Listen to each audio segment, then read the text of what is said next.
Alrighty, folks. Welcome on back to Lost Odyssey. Today, we have another dream. For me, this is 3 in a row. For you guys, there should be regular episodes interspersed in between. Anyway, this is Letters from a Weakling.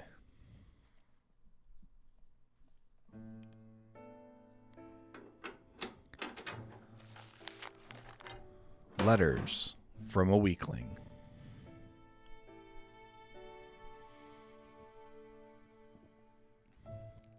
Once, there was a woman who came from a foreign land to marry into an old family.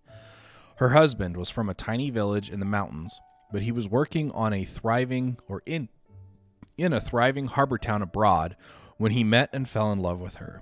At the time, he asked her to marry him. His father, in his home country, collapsed and died. Being the eldest son in his family, the young man had no choice but return to his homeland, taking her with him, of course. Her name was Mina. This was not a name used by the women of his homeland. Indeed, her name was not the only thing about her that was different. The color of her skin, hair, and eyes, and the language she spoke were all different. Had the young man's hometown been a harbor city where people of many different lands crossed paths, there would have been nothing unusual about this. In such places, there were any number of homes that welcomed foreign men and women into the family, generation after generation.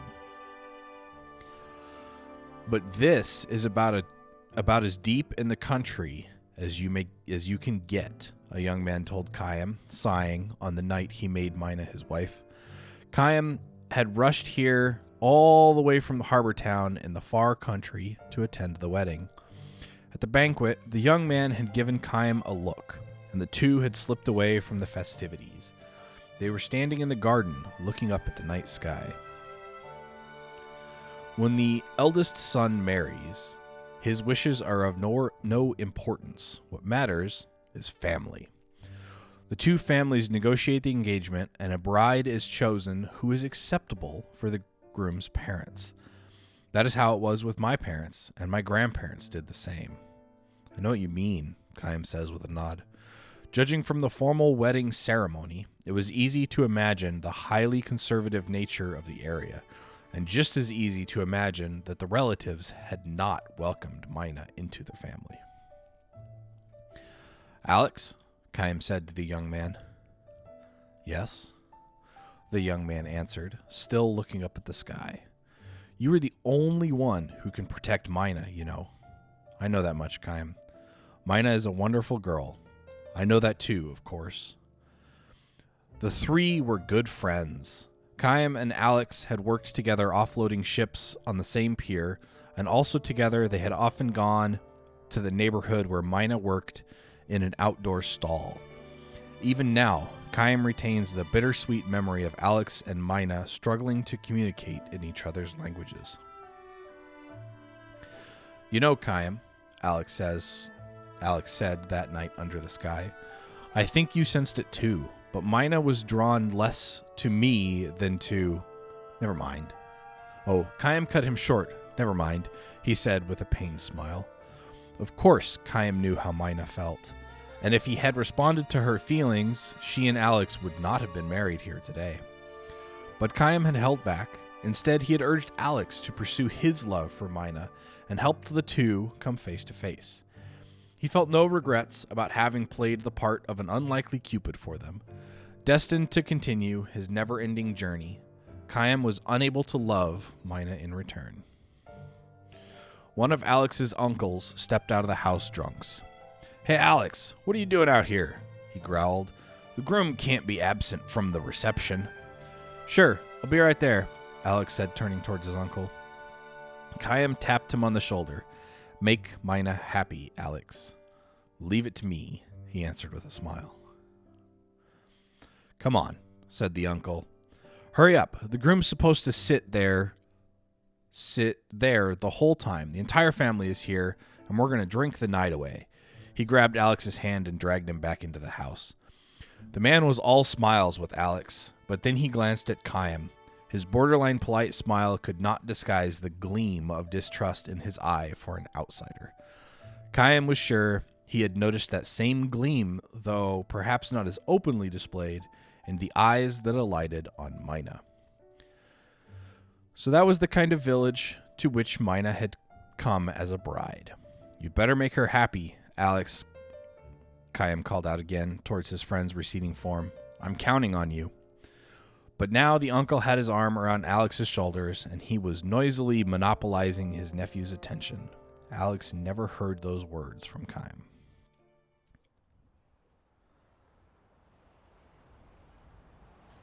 It was 3 months later when Alex came to visit Khayyam at work on the pier. "I'm in town on a buying trip, so I thought I'd step by to say hello," Alex announced.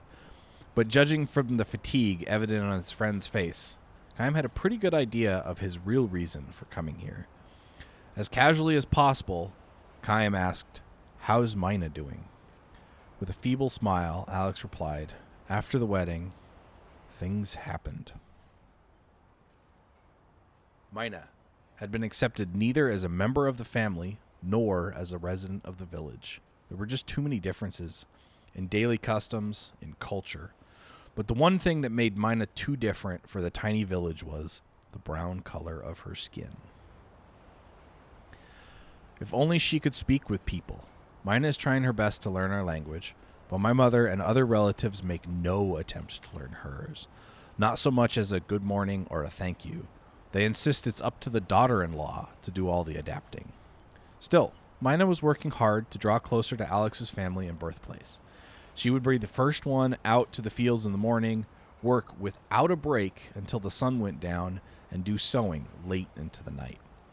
She would try to talk to people in the local dialect that Alex had taught her, using gestures and body language, and she would apologize profusely with abject smiles whenever she failed to understand what they were saying.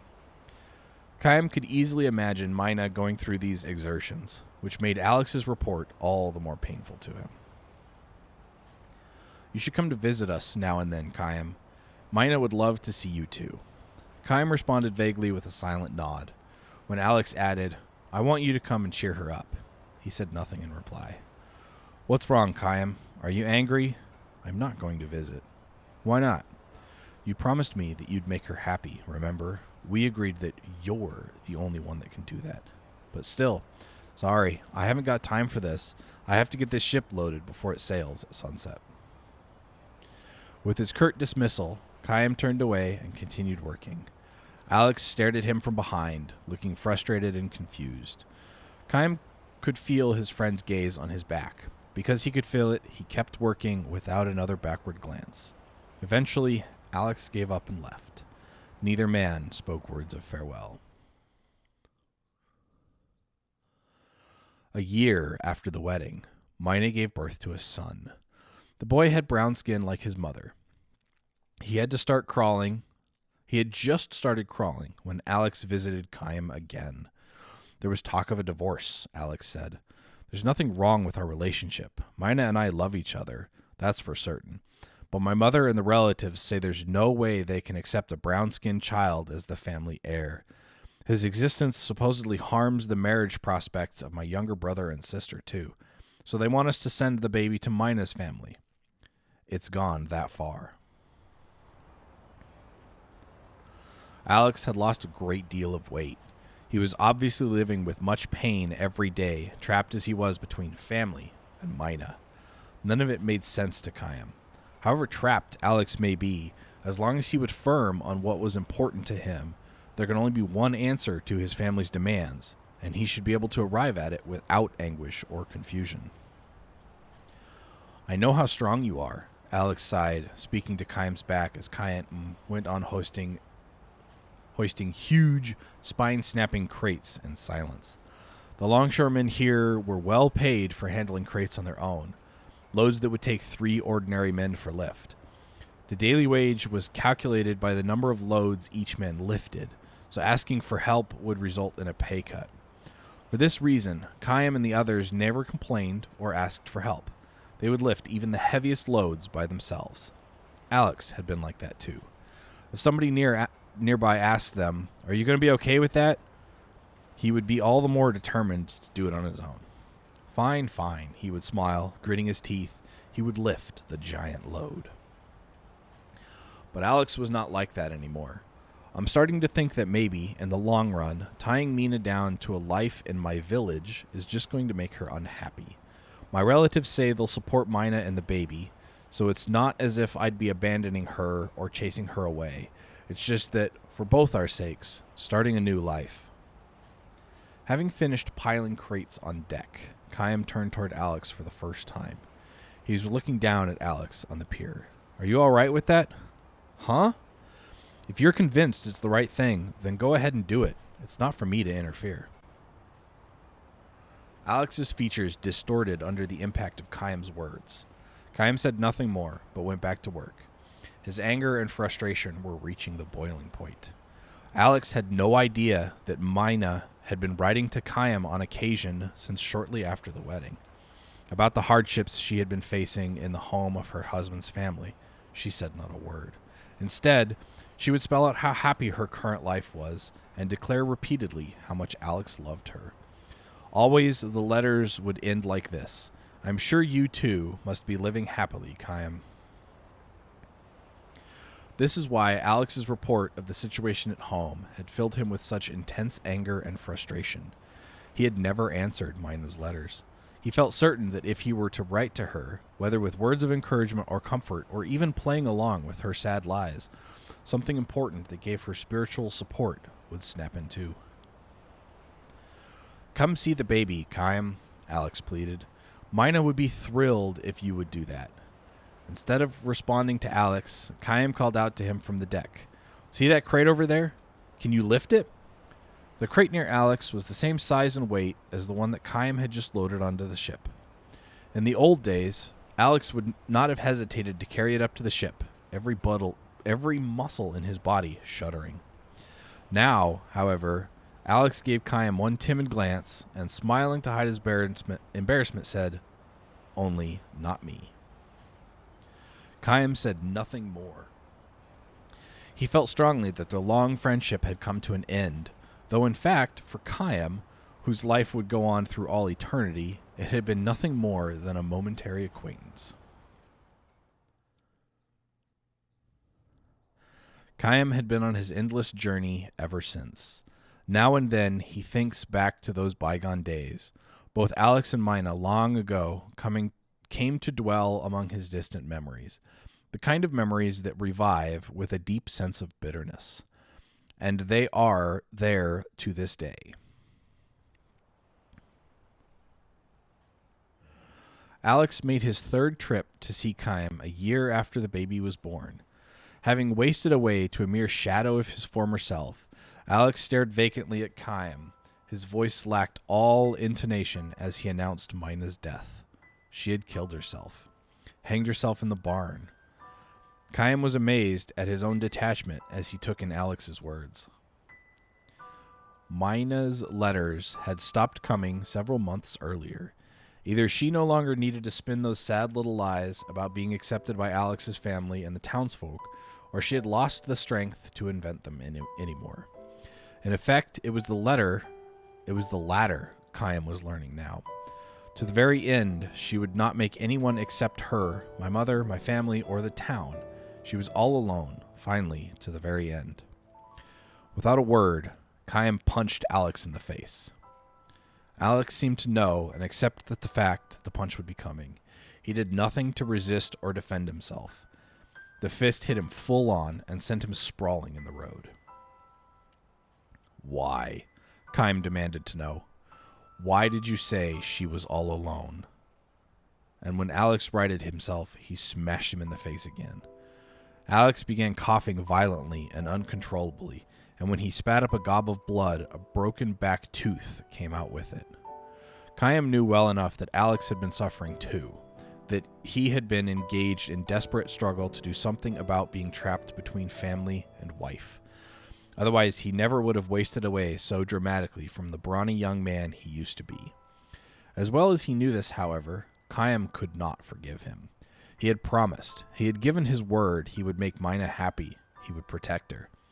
Chaim could never forgive Alex for failing to make good on his oath. Wiping the blood from his mouth with the back of his hand, Alex dragged himself to his feet. "I know how strong you are," he said to Chaim as he had once before, but this time his words took on a far sadder tone. "But let me tell you this, Chaim. My mother and my relatives and the others, their way of looking at things is not completely crazy. To live in peace and quiet on the country, you have to follow the country's special rules. It just so happens that one of those rules was not to accept a bride like Mina. I was born and raised in that village, and I know the village code. I know it all too well, which is why I have been in such pain all these months. I'm a weakling, I suppose. In your eyes, I'm probably so weak you want to spit on me, so laugh at me, hit me, despise me if you want to. Come on, hit me again."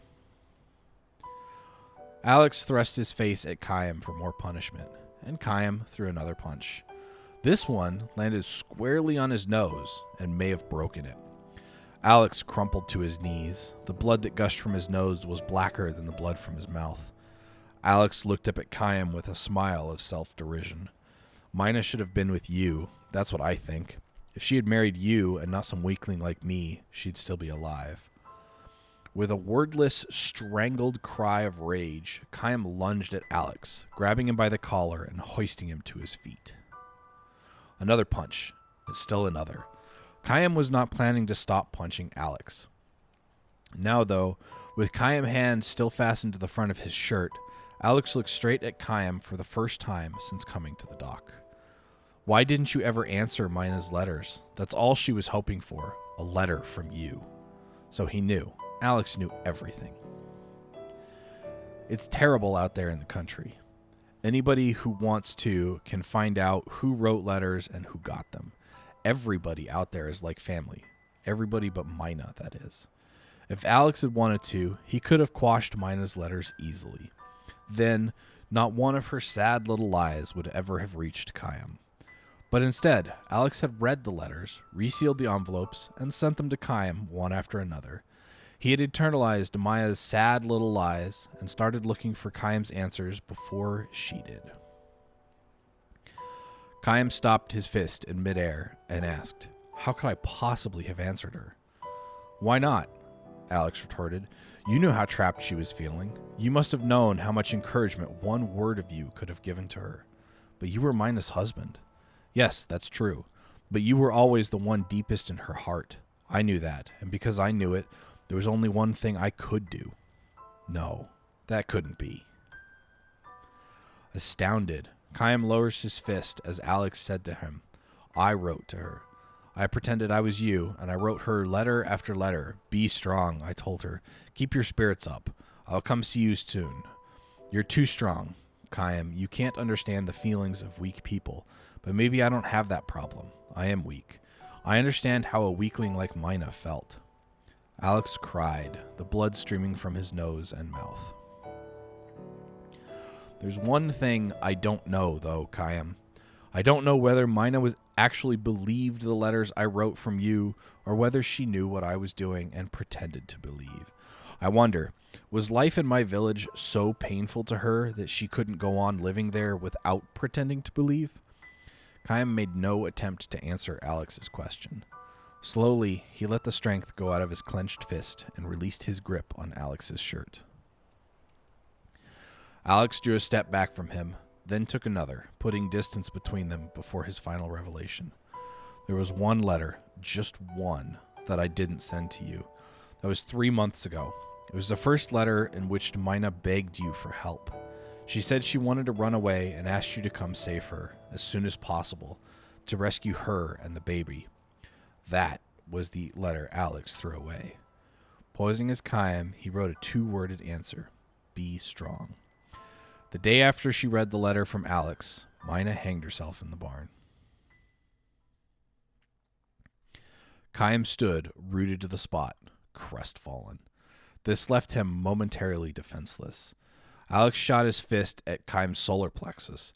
Though his feeble blow could hardly be called a punch, the pain it inflicted might have been greater for Alex's own fist than for Khaim's superbly conditioned muscles.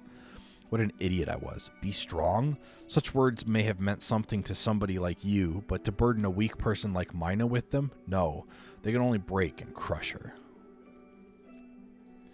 Alex gave another tearful, self-disparaging smile and thrust his face towards Khaim. So hit me. I don't give a damn. Hit me all you want. Beat the hell out of me. But let me ask you this, Khaim. If I had sent her last letter to you, would you have finally answered that one? Would you have been able to accept Mina in all her weakness? Khaim did not know how to answer this question, nor did he raise a clenched fist to Alex again. So ended the story of Khaim and Alex. Alex turned and walked away, but Khaim could not bring himself to call out to him. He simply stood there, drained of all emotion, and watched him go. Alex did, however, turn to face Khaim again when he had put enough distance between them so that Khaim could barely make out his voice. I can tell you this much, Khaim. I'm going to raise that boy of mine. I'll make him into a man of my village. I may have been too weak to be a husband, but as a father, I'll do better. I'll make him happy. Khaim returned his words with a silent nod. Alex allowed the hint of a smile to show on his badly swollen face. He then turned on his heels once more and strode away. Khaim never saw Alex again. Every now and then, Khaim remembers Alex and Mina as he proceeds on his endless journey. When he thinks back on what he himself was like in those days, wanting to only be strong in all things, the memory is a bitter one. If only he'd been the person he is today. The present-day Khaim would not have been rejected by such human weakness. Now he can accept the fact, sometimes with a pained smile, sometimes with genuine heartbreak, that everyone is weak. If only he could begin his journey again, Mina might not have had to die. But this is no more than a hopeless dream. He meets them only once, and they are gone forever, the mortals, the humans, the ones without eternal life. This is what makes them all the more dear to him. This is what makes his dearest breast burn for them. Aware now that he has fallen to love human weakness throughout his battles and wandering, Khaim turns his steps towards Alex's old village. Alex himself, of course, is long since dead. But Alex's descendants, he can tell with a glance, they have brown skin. Brown-skinned youths are the ones in charge of the village festivals. Brown-skinned old women teach girls how to weave floral decoration. Brown-skinned children and those who are not brown play together in all innocence, free of care. Perhaps this can compromise a tiny epilogue to the story of Alex, Khaim, and Mina. The graves of Alex and Mina lie side by side atop a low, windswept hill. Khaim picks flowers from the field and offers them at the doomed couple's graves before returning to the road. What is human strength, after all? Khaim does not know the answer to this question, and this is why, again today, his journey must go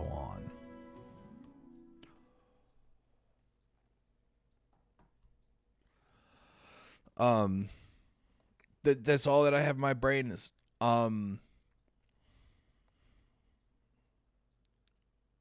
these stories are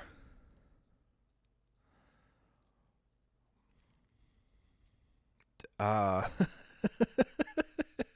can't even articulate what I'm feeling. This is ridiculous. It's awesome. Yeah,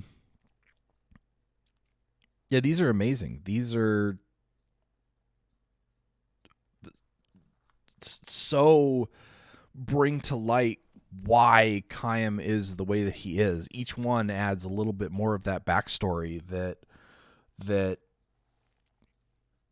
underscores and emboldens the detached stoicism that is Khaim. And it's amazing. It's interesting. It's flooring me.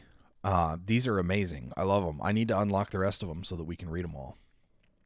But anyway, I am going to end today's episode off here. I hope you folks have enjoyed it. If you did, hit that like button down below. If you're new to the channel, consider subscribing and checking out some of my other content. And as always, I will catch you folks in the next episode. Stay frosty out there.